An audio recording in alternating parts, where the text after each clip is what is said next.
మనం ఒక సైంటిస్ట్ కాలేమండి, అవ్వాలని ఆశపడతాం కానీ సైంటిస్ట్ అవ్వలేము. కానీ సైంటిస్ట్ తయారు చేసిన దాన్ని, గొప్ప విలువైన దాన్ని మనం ప్రమోట్ చేయడంలో తప్పు లేదు కదా, మన శరీరం పైకి వాడుకోవడంలో తప్పు లేదు కదా. ఇక్కడ ఉన్నవన్నీ అవేనండి. ఇప్పుడు మన రోడ్డు మీద మనం కర్రీ పాయింట్స్లోకి వెళ్ళి కర్రీస్ తీసుకొస్తున్నాం, వాళ్ళు ఎలా పండిస్తున్నారో మనం తెలుసుకోము, ఎలా ఏం కలుపుతున్నారో తెలుసుకోము, ఎలా వండుతున్నారో తెలుసుకోము కదండి. మళ్ళీ అది వేడివేడిగా ఏ ప్లాస్టిక్ కవర్లో కట్టారో కూడా మనం తెలుసుకోము, అవునా కాదండి. ఇంటికి పెట్టి అంటే దాని వెనకాల పూర్వోత్తరాలు ఏమి మనం తెలుసుకోవట్లేదు. కానీ ఇక్కడికి వచ్చేసరికల్లా ఇక్కడికి మిమ్మల్ని తీసుకొచ్చిన వ్యక్తులు అవ్వచ్చు, ఇక్కడ ప్రజెంటేషన్ చెప్పబోతున్న రాంబాబు గారు అవ్వచ్చు, వెంకట గారు అవ్వచ్చు, మిగతా ఎవరైనా అవును కాక వాళ్ళు ఎవరైనా సరే ముందు దీని గురించి ముందు 1-2 సార్లు తెలుసుకున్న వ్యక్తులు దాన్ని అనుభవించి కుటుంబ సభ్యులకి, స్నేహితులకి, బంధువులకి ముందు అనుసంధానం చేసుకుని తెలుసుకున్న తర్వాతే మీ దాకా వచ్చిందండి అంత విలువైనది. కారణం అదే అన్నమాట అండి. మరి ఇందులో ఉన్న ఉత్పత్తుల కోసం ముందు మనం తెలుసుకోవాలనుకున్నప్పుడు ఒక్కొక్క ప్రోడక్ట్కి ఒక్కొక్క విధమైన చరిత్ర అయితే ఉందండి. ఒక పులిహార తయారు చేయాలంటే ఎన్నో రకాల ఐటమ్స్ కలిపితే కానీ టేస్ట్ రాదు, అవునా కాదండి. కేవలం ప్రొద్దుడు తింటే సాయంత్రం, రాత్రి తింటే పొద్దుడికి అరిగిపోతుంది మనం దానికోసమే అన్ని రకాలు మనం కలిపితే కానీ రుచి రాదు కదా. మరి ఇందులో ఉన్న ఈ చాక్లెటే తీసుకుందాం, అశ్వగంధ అవ్వచ్చు, మా మనవాళ్ళు అవ్వచ్చు, ఎవరికైనా అవును కాదు.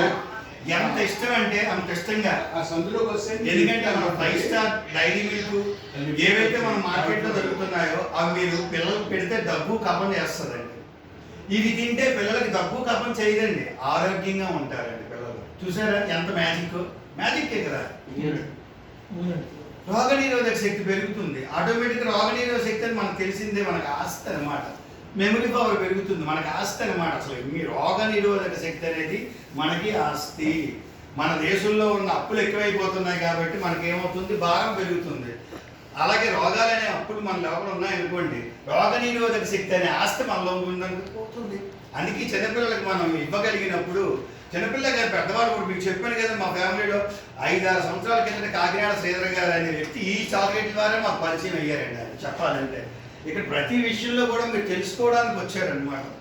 తర్వాత అండి పూర్వం ఏమనివ్వరండి మనల్ని, పూర్ణ ఆయుష్యు అంటే ఎన్ని సంవత్సరాలు, ఇక్కడ ఉన్న మీరు ఎవరైనా చెప్పాలి. పూర్ణ ఆయుష్యు అంటే ఎన్ని సంవత్సరాలమ్మా చెప్పగలరా? పూర్ణ ఆయుష్ అంటే 100 సంవత్సరాల ఏంటండి? 100 కొట్టండి గట్టిగా, బాగా చెప్పారు. మరి పూర్ణాయుష్ అంటే 100 సంవత్సరాలు కదా.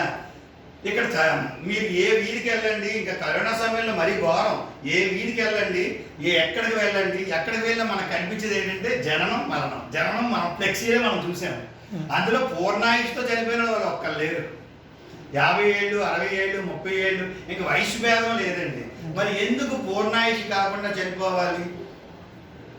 ఒక ఆటో వాడేమో ఇన్నాళ్ళు మీరు ఇంతమంది ఎక్కి ఎంత మెయింటైన్ చేస్తే మీకు కరెక్ట్గా వస్తుందని చెప్పి ఆటో వాడు తయారు చేసిన వాడు మనకి ఇచ్చాడు. సిమెంట్ కంపెనీ వాడు మనకేం చేశాడు, మంచి వాటరు, పిక్క, సిమెంటు, ఇసుక కరెక్ట్గా ఉంటే మాత్రం 100 సంవత్సరాలు సిమెంట్ వాడు ఇచ్చాడు, అవునా కాదండి. మనం ఏమైనా కొనుక్కున్నాం, ఏమైనా ఇంట్లో ఫర్నిచర్ కొనుక్కుంటే దానికి కూడా ఇచ్చాడు. అలాగే దీన్ని డిజైన్ చేసిన దేవుడు మాత్రం మనకి పెద్దలు పెట్టింది. దేవుడు పెట్టింది అయితే మనల్ని 100 సంవత్సరాలు బతకాలని దేవుడు పెట్టాడు. నిజం చెప్తున్నాను, అబద్ధం కాదు. ఏదో 60 ఏళ్ళు, 70 ఏళ్ళు, 80 ఏళ్ళకి మాత్రం ఈ శరీరం తయారు చేయలేదు దేవుడు. నేను తెలుసుకున్న దాన్ని బట్టి మీరు చెప్తున్నారు. కానీ మన పెద్దలు పూర్ణాయుష్ పెట్టారు.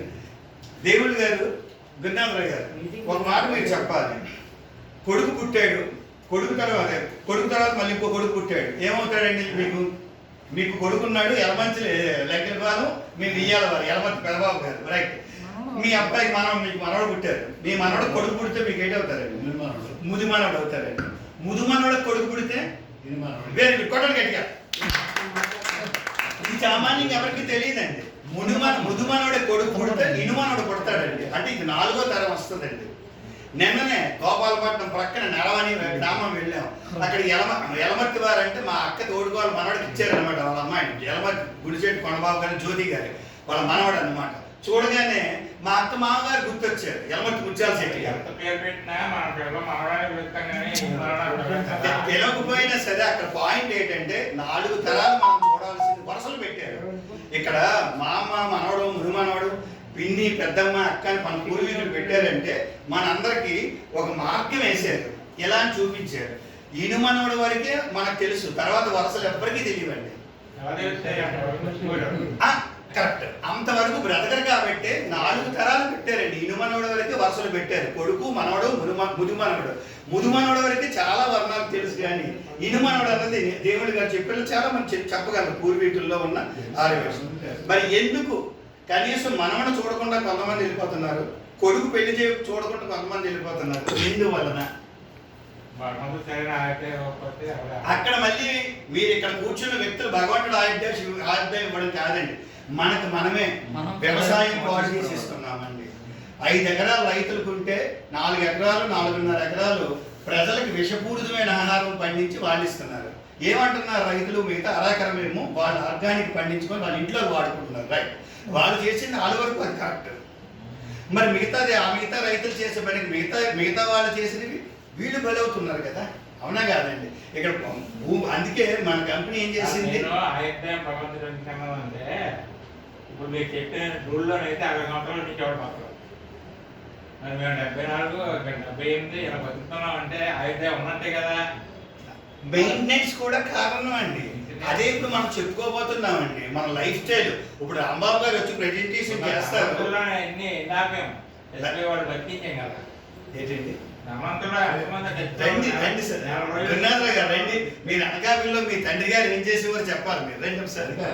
భగవంతుడు ఇచ్చినటువంటి ఆయుష్ పూర్తిగా మనం ఆరోగ్యంగా బతకాలి. కరెక్ట్, మంచి మాట బాధపడి మంచాన్ని కూడా కాకుండా. రాంబాబు గారు వచ్చారు, కొట్టండి గట్టిగా. Thank you sir.